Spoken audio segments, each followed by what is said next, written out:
There are moments when God chooses unlikely tools to fulfill His will, turning something ordinary into something extraordinary. These tools do not know they are being prepared.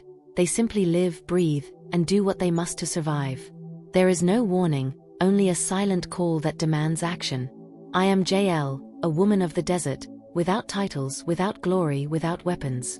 But one night, my hand was guided to do something I never imagined, something that changed the fate of a nation. This is a story of choice, doubt, and sacrifice, a story the desert wind keeps in secret, but today, I will tell it to you. The desert was my home. Its vastness and silence were as familiar as my own breath. I was born here, between the sand and the limitless sky, the daughter of a tribe that learned early that survival was the greatest victory. My father used to say that the desert does not forgive the weak. He taught me how to pitch tents, find water deep within the earth, and listen to the wind as a messenger. Be strong, Jael, he would say, adjusting the ropes of the tent. You cannot change the desert, but you can learn to live with it. I carried these lessons with me when I married Heber, a Canaanite man. Our people were known for their neutrality. We were neither enemies nor allies of Israel or its oppressors. Heber was a peaceful man, a skilled negotiator, and he believed that avoiding conflict was the path to survival. That morning, as I adjusted the tops of our tent, the news arrived like a storm. Israel was at war again. Barak, Israel's general, had marched against Sisera, the commander of the Canaanites. They say Deborah, the prophetess, had a vision, Heber commented, his voice full of interest. She said Israel's victory will be delivered into the hands of a woman. I paused, holding a peg I was using to reinforce the tent. A woman? I asked, trying to hide the skepticism in my voice. That's what they say, he replied, shrugging. Maybe it's Deborah. Or some other Israelite woman. It has nothing to do with us. I tried to laugh, but the idea stayed with me. The wind blew stronger that night, and with it came a discomfort I couldn't explain. It was a hot afternoon, and the silence of the desert felt heavier than usual. As I arranged the milk pots in the shade of the tent, I spotted a figure on the horizon. He was moving slowly, his steps unsteady. As he got closer, I recognized the gleam of dirty armor and the hollow eyes of an exhausted man. It was Sisera. Heber went out to meet him, his face showing a calculated expression. Welcome, he said, offering the universal gesture of hospitality. Find rest here. Sisera staggered, breathing heavily. Water, he murmured, almost inaudible. I brought the water jug, but when he took it, he said in a faint voice, milk. Give me milk. His request seemed strange, but I obeyed. Hospitality required it. I served the milk in a bowl, watching as he drank it eagerly. You are kind, he said, his eyes trying to meet mine. Rest, I suggested, handing him a blanket. He nodded, lying down on the ground of the tent, his eyes closing quickly. But as he slept, I could not find peace. This was Sisera, the man whose name made Israel tremble. A commander who had led the iron chariots that had massacred so many. In the corner of the tent, the hammer and wooden pegs I used to reinforce the structure caught my attention. My eyes kept returning to them, as if something greater was pushing me toward that thought. Heber, unaware of the weight that had fallen upon me, adjusted the ropes of the tent outside. He didn't know what I knew. Barak's soldiers were near. I could feel it in the wind. If Sisera woke and realized I hesitated to protect him, he might kill me. And if I let him live, he would return to lead armies against Israel. I knelt beside Sisera, feeling the heavy hammer in one hand and the rough peg in the other. My heart was racing, and my mind was a whirlwind of questions. Lord, I whispered, closing my eyes. If this is your will, guide me. Silence was my only answer, but it felt louder than ever. The shadows inside the tent lengthened as the sun dipped below the horizon, but the storm inside me was immense. I held the hammer and the peg, my fingers trembling, while Sisera's breathing filled the silence. He slept deeply, but my mind did not rest. Be strong, Jael. The desert does not forgive weakness. My father's words echoed in my mind. But strength in that moment seemed impossible. My gaze returned to Sisera's face. He was not just a tired man. He was the enemy, the commander of the iron chariots that had crushed entire tribes. I knew that. But why did he seem so human now? It was hard to reconcile the imposing figure that terrorized Israel with the man lying before me, defenseless and asleep. My heart tightened with every contradictory thought. If I didn't kill him, Barak's soldiers would find him and perhaps he would escape. And if he escaped, he would return with more strength. But what if I was wrong? What if this was just a selfish decision, driven by fear and the desire to protect my own life? I closed my eyes and took a deep breath, trying to find clarity. I remembered Deborah and her words that circulated like a whisper in the desert. The Lord will deliver Sisera into the hands of a woman. Could I be that woman? Or was my hesitation a sign that this task was not meant for me? I stepped out of the tent for a moment, the cool night air wrapping around me. The wind was calm, but it brought with it the distant sound of horses and voices. Barak's soldiers were approaching. There was no more time. I went back inside. The hammer felt heavier in my hand, the rough peg pressing against my palm. I knelt beside Sisera, feeling the weight of the decision crushing my soul. Lord, I whispered again, my voice breaking. Guide my hand, for I don't know if I can do this alone. And then, I raised the hammer. The world seemed to stop when the hammer came down. The muffled sound was almost inaudible, but it echoed in my heart like thunder. The peg pierced his head, driving deep into the ground with force. He had no time to react. His breath ceased, and Sisera's body lay still. I dropped the hammer, my hands trembling uncontrollably. I looked at the body before me, the blood slowly pooling on the ground. He was dead. The man who had terrorized Israel was dead at my hands. For a moment, I stood there paralyzed. The air felt heavy, as though the desert itself had witnessed what had happened and was processing it. My heart still raced, but the silence around me was overwhelming. My mind was in turmoil. What had I done? Why were my hands shaking so much? I looked at them, stained with blood, and a wave of nausea rose in my stomach. Outside, the sound of horses and voices grew closer. It was Barak. I knew I had to act, but each movement felt like an immense effort. I stood up, my legs trembling as if they carried the weight of the entire desert. I stepped out of the tent, my breath short. Barak. I called, my voice surprisingly steady. He came to me, his eyes exhausted but determined. Do you know where he is? He asked bluntly. Yes, I replied, pointing toward the tent. The man you seek is here. Barak entered the tent, followed by some of his soldiers. When he saw Sisera, his eyes widened in surprise. He stood silent for a moment, taking in what was before him. You did this? He asked, turning to me. Yes, I answered, trying to keep my voice firm, but my chest was a storm of emotions. Barak looked at Sisera's body again, then at me. Deborah was right, he murmured. The victory was delivered into the hands of a woman.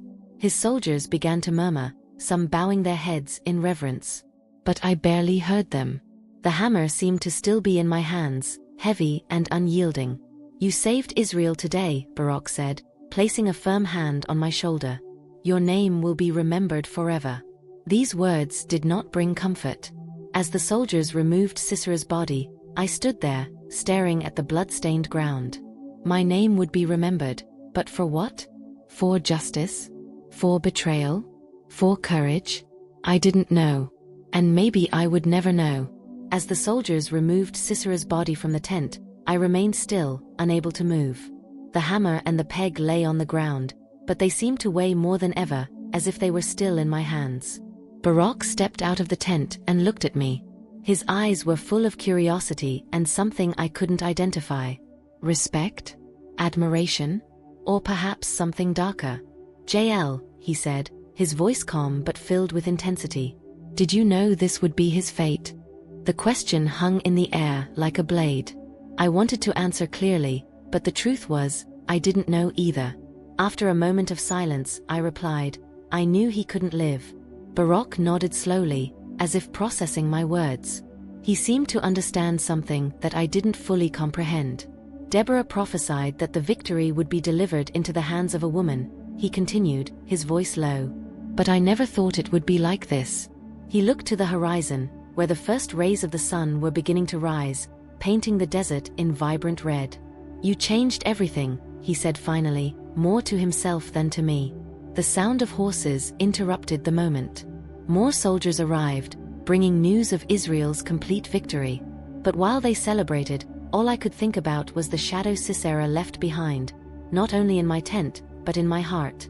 Jael's name spread like wildfire among the tribes of Israel. Deborah composed a song that echoed through the celebrations. Blessed among women is Jael, the wife of Heber the Canaanite. Let her be exalted above the women who dwell in tents. To her hands, Sisera was delivered. The words reached me, but they brought no relief. Each verse was an additional weight upon my shoulders. The story they told seemed to belong to someone else, a distant and unreachable heroine. Not the woman I saw reflected in the water of the well, a common woman tired, filled with doubt. Heber returned home a few days later. He entered the tent with hesitant steps, his gaze cautious. When his eyes met mine, he tried to smile, but there was something different in his expression. You did something great, he finally said, sitting near the fire. The Israelites respect us now. You secured our safety. I shook my head, feeling the weight of his words. Safety? I retorted. I don't feel safe, Heber. I feel empty. He sighed, stirring the sand with his toe. Jael, what you did was necessary. They were at war, and you brought peace. That's something even an army couldn't do. But at what cost? I asked, my voice louder than I intended. Did you see my hands, Heber? The blood on them? Do you know what it's like to carry that? Heber didn't answer immediately. He just looked at me, his eyes full of something that seemed like compassion mixed with distance. Finally, he said, maybe God chose you because he knew you were strong enough to carry it. His words stayed with me that night. Strong enough? I didn't feel strong. I felt broken. The next day, as I adjusted the tops of the tent, Deborah arrived. Her presence was always marked by a quiet authority, as if she carried something divine within her. Jael, she said, sitting beside me, you changed the history of Israel. I didn't respond immediately. Finally, I asked, and what happens now? After all this, what do I do? Deborah smiled faintly. You live, Jael. Because what you did is eternal. But who you are still belongs to you. Her eyes locked with mine, and she continued, you feel the weight of this because you are human. And that, Jael, is the greatest sign that you were the right instrument. God does not choose those who feel nothing. He chooses those who can carry the weight and still move forward. Her words brought me some comfort, but they didn't erase my doubts. However, I began to realize that perhaps I would never have all the answers. As Deborah walked away, the desert wind blew once more, carrying with it the scent of sand and something that felt like peace. The days passed, but the songs about Sisera's death never ceased. The tribes of Israel were united, celebrating their freedom. My name was in every verse, echoing as a symbol of courage and divine obedience. Jael, the woman who killed Sisera. The phrase felt like a heavy crown placed on my head without my permission. In every corner, people greeted me with admiration, but I felt their gazes. Some carried reverence, others curiosity, and there were those who, though silent, judged me. Heber began to distance himself from me. He didn't say anything, but I could feel it. When he looked at me, it was as if he were trying to decipher who I had become. At night, our silence was only filled by the desert wind. One morning, while fetching water from the well, I was approached by a young Israelite woman. She was thin, her hair tied simply, and she looked at me with a mix of shyness and determination. Are you Jael? She asked, her voice hesitant. I nodded, trying to ignore the tightness in my chest. I came to thank you, she said, her eyes shining. My father died in the war against Sisera, but because of what you did, my mother and I are at peace now. My brother grew up without fear. Her words hit me like a wave. Before I could respond, she added, you're a heroine, Jael. I hope you know that. She left before I could say anything, but her words echoed in my mind. Being a heroine didn't seem anything like I had imagined. That night, Heber finally broke the silence. He looked at me while the fire crackled between us. You're different, he said, his words cautious. Different? I asked, lifting my eyes to him. Yes, he replied. "You're not the same woman I knew." The truth in those words hurt more than any accusation. "Maybe because that woman wouldn't have done what I did," I answered. Heber sighed but didn't reply. The seasons passed, and peace brought growth to Israel. The songs about me continued, but my life followed its course. The tent, the desert, the daily work. Everything seemed the same, but nothing really was. One day, while adjusting the tent ropes, Deborah returned. She came alone this time, her presence as serene as ever. "Jael," she began, sitting beside me. "You have been carrying a heavy burden." I sighed, feeling tears I didn't know were there burning my eyes. "I don't know how to carry it," I admitted. "Every time I hear my name in a song, I remember the blood-stained hands." Deborah tilted her head, her eyes gentle but firm. "And do you believe that God did not see that? That He did not choose your hands, with all the humanity they carry, to fulfill His purpose?" "But what if it wasn't God?" I asked, my voice wavering. "What if it was just fear? What if I acted alone?" Deborah smiled faintly, but there was gravity in her expression. "Jael, even the chosen ones question. But what you did brought peace, and that is undeniable. God works through us, even in our doubts." Her words brought some relief, but I knew the process of finding peace would be long. Deborah left me with one final piece of advice. Do not let the weight of the past obscure the light you brought to the future. In the following years, I heard stories of children who grew up without fear, of families who rebuilt their lives, of a land that prospered in peace. My name was still sung, but I finally understood that my story was no longer just mine. It belonged to the tribes of Israel, to the children playing in the fields, and above all, to God. As I looked out at the desert horizon, I felt the wind blow gently, like a silent promise. I may never have all the answers, but I finally accepted that I didn't need to have them. What I did was eternal. And who I was still remained mine. As Jael's story reminds us, the women of the Bible hold timeless lessons of courage, faith, and perseverance. If her journey moved you, imagine the transformative insights waiting to be discovered in the lives of women like Hannah, Esther, Abigail, Ruth, and Mary. Their virtues can inspire your faith, strengthen your resolve, and guide you to face your own challenges with purpose. Don't wait to begin this journey of empowerment and hope. Scan the QR code on the screen or click the first pinned comment to access The Virtues of Women in the Bible, Timeless Lessons from Modern Life. Let these extraordinary women mentor you through life's challenges and triumphs.